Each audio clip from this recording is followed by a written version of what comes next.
Just yesterday, one of his officials said that the virus was under control. Jair Bolsonaro last week encouraged people to go to the hospitals to see the empty beds because of this continual playing down of the virus. But the World Health Organization still says that Brazil is a major concern. And of course, this is a moment of crisis in Brazil, but we're seeing here in Sao Paulo, in Rio de Janeiro, the shops continuing to reopen, and that's the major concern. Right at the peak of the crisis, or even whether we've reached the peak or not, the country is starting to open back up again.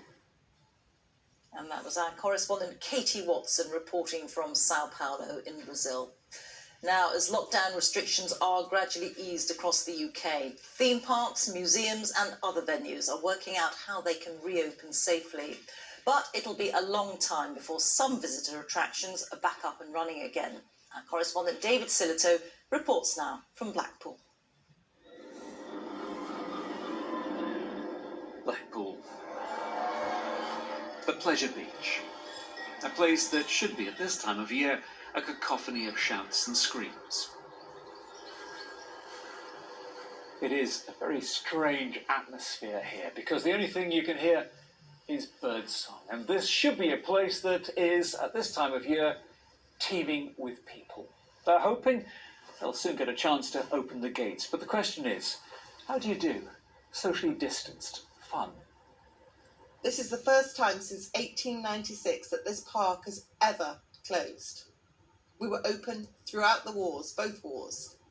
So this is just an extraordinary time for us.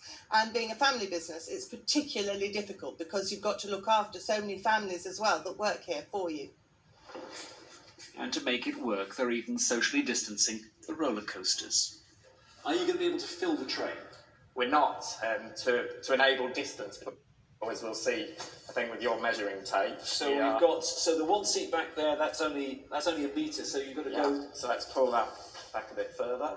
And that's exactly 2 metres. We would leave this row empty, and then we would load these seats, maintaining a safe distance. So it's a very different experience. You see, you have to wear a face mask on here. There's no one behind me. There have to be 2 sets behind because of social distancing. Everything's going to be, well, a lot slower. That is, apart from the ride.